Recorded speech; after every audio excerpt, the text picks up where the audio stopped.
बिहार में तेजस्वी यादव और उनकी पार्टी बार बार ये हिंट देने में लगी है कि वो लोग मुसलमानों के साथ नहीं।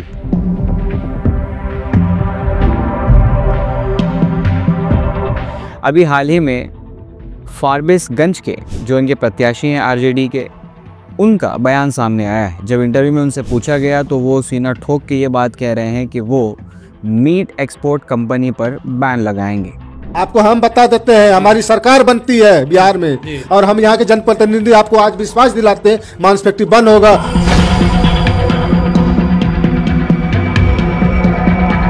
अब खैर, इन सारी चीज़ों को अगर जायज़ा लिया जाए तो आप समझ सकते हैं कि अररिया डिस्ट्रिक्ट में, यानी कि अररिया डिस्ट्रिक्ट के फारबिसगंज में यहाँ पर दो बीफ एक्सपोर्टिंग कंपनीज़ हैं। एक तो है अल समीर और दूसरी है मरहबा।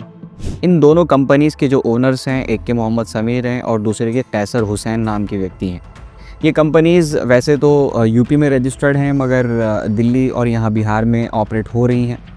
मगर सवाल ये है कि ये लोग इंडिया के बिगेस्ट बीफ एक्सपोर्ट कंपनीज़ में से नहीं आते हैं। जो टॉप 6 की बीफ एक्सपोर्टिंग कंपनीज़ हैं इंडिया में, उसमें से 2 मुस्लिम्स ओन करते हैं और बाकी जो 4 हैं वो नॉन मुस्लिम्स ओन करते हैं।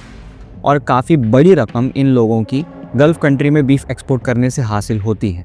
कभी उस पर किसी ने कुछ कहा नहीं कहा, मगर यहाँ पर आरजेडी के जो प्रत्याशी हैं मिस्टर विश्वास, उनका ये बयान कहीं ना कहीं ये दर्शाता है कि पार्टी किन सिद्धांतों पर चलाई जा रही है।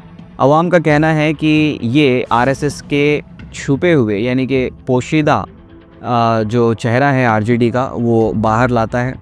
दूसरी तरफ अगर हम देखें तो पुराना बयान तेजस्वी यादव का एक और इन दिनों सोशल मीडिया पर गर्दिश कर रहा है। जब उनसे आई लव मोहम्मद की कंट्रोवर्सी चल रही थी सल्लल्लाहु अलैहि वसल्लम, तो कई सारे नौजवानों पर बेबुनियाद केसेस डाले गए। आज भी कई सारे नौजवान अंदर हैं, कईयों पर केसेस जारी हैं, कईयों पर लाठियाँ बरसाई, पुलिस ने अत्याचार किया, वो सारी चीज़ें हुई। मगर कभी भी बड़े मंच से अपोजिशन के किसी नेता ने या फिर महागठबंधन के किसी नेता ने आई लव मोहम्मद सल्लल्लाहु अलैहि वसल्लम की कंट्रोवर्सी को एड्रेस नहीं किया।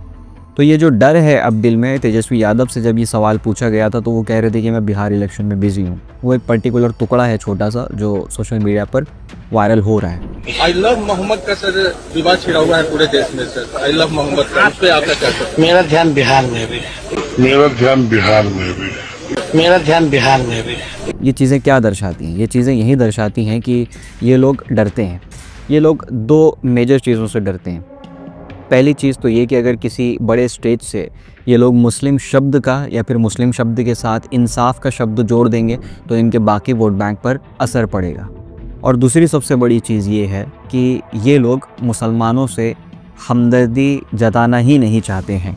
अगर ऐसा होता कि वो जताना चाहते हैं या मुसलमानों को किसी लायक समझते हैं या उनके राजनीतिक भागीदारी को, रिप्रेजेंटेशन को तरजीह देते हैं, तो आप उनके टिकट डिस्ट्रीब्यूशन में ये चीज़ देख पाते। मगर टिकट डिस्ट्रीब्यूशन में भी ये चीज़ दूर दूर तक नहीं है। 143 कैंडिडेट्स आरजेडी ने अनाउंस किए हैं, जिसमें से 18 सीट्स मुस्लिम्स को दी गई हैं। अगर इसका 100% करके परसेंटेज निकाला जाए तो ये कुल मिलाकर के 12% के आसपास होता है। अब 12% उस कम्युनिटी को दिया जा रहा है जिसके 18% आबादी है। 2 करोड़ 30 लाख के आसपास मुसलमान बिहार में मौजूद हैं। और उसमें भी लोगों का कहना है, जो पॉलिटिकल एनालिस्ट हैं उनका कहना है कि ये जिन सीटों पर मुस्लिम प्रत्याशियों को उतारा गया है वहाँ पर मुस्लिम बहुमूल संख्या में नहीं है और आप कह सकते हैं कि एक डमी कैंडिडेट उतारा गया है। और कुछ लोगों का ये भी कहना है कि ये साजिश हो सकती है और एनडीए के साथ साठगांठ का एक सम्मेलन हो सकता है जो पर्दे के पीछे हो रहा है और अवाम इससे नावाकिफ़ है।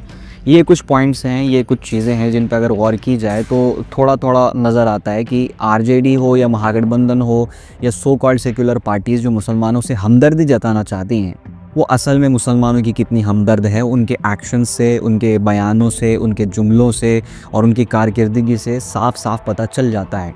इससे पहले अगर मैं आपको कहूँ कि मुसलमानों के साथ सबसे बड़ा जुल्म जो अगर इस देश में हुआ तो वो यही हुआ है कि इनका पॉलिटिकल स्टेटस इनसे छीन लिया गया। इनके जो पॉलिटिकल लीडर्स थे या फिर पॉलिटिकल रहनुमा थे उनको ख़त्म किया गया। आप समझ सकते हैं कि 1947 के बाद जब मुसलमानों का एकमात्र पॉलिटिकल प्लेटफॉर्म था मुस्लिम लीग, सबसे पहले तो उसको ख़त्म किया मुत्तहिदा कौमियत का नज़रिया देकर। कई बड़े मंचों से लोगों ने ऐलान किया कि कांग्रेस में शमूलियत इख्तियार की जाए और बाकी अक़वाम के साथ खांधे से खंधा मिलाकर चला जाए। उसका नतीजा क्या हुआ? 50 साल, 60 साल, 75 साल आज़ादी के गुजर गए, मगर आज भी मुसलमानों की पॉलिटिकल हैसियत, सियासी हैसियत देश में क्या है ये आप भी समझ रहे हैं।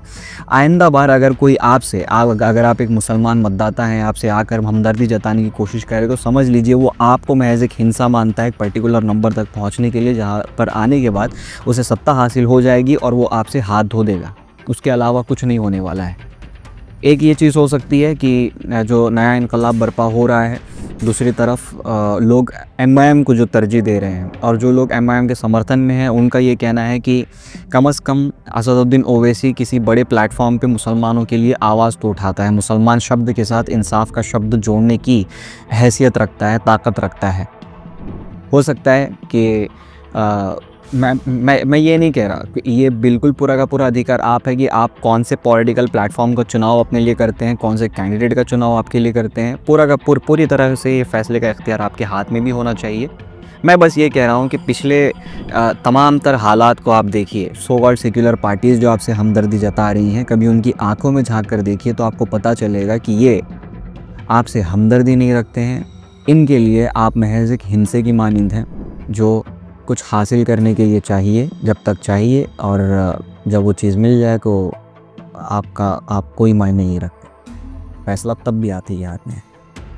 बिहार चुनाव नज़दीक है और नामांकन की प्रक्रिया बंद हो गई है। 23 अक्टूबर को अब विड्रॉल भी किए जाएंगे नॉमिनेशंस, तब ज़रा मामला खुल करके सामने आएगा। मगर अब तक तो जो चीज़ें हमारे सामने आ रही हैं और मुस्लिम पॉलिटिकल अवेयरनेस को लेकर हम लोग ख़ास कोशिश कर रहे हैं कि गबलत की जाए, क्योंकि वो जो नज़र आ रही है, एक नया इनकलाब जो नज़र आ रहा है, उसको हवा देना बहुत ही ज़्यादा ज़रूरी है। आप क्या सोचते हैं नीचे कमेंट सेक्शन में कमेंट करके हमें ज़रूर बताना। और ये जो डिफरेंट पॉलिटिकल प्लेटफॉर्म्स हैं, आपका झुकाव किस तरफ है वो भी कमेंट सेक्शन में हमें ज़रूर बताइए। वीडियो को शेयर कीजिए अपने दोस्तों के साथ, लाइक और शेयर लाइक भी कर देना अगर अच्छा लगा तो। चैनल को अगर अभी तक सब्सक्राइब नहीं किया है तो सब्सक्राइब कर लीजिए। अगर फेसबुक पे देख रहे हैं तो फॉलो कर लीजिए। और मिलते हैं फिर अगले वीडियो में, नए मुद्दे पर फिर से बात होगी।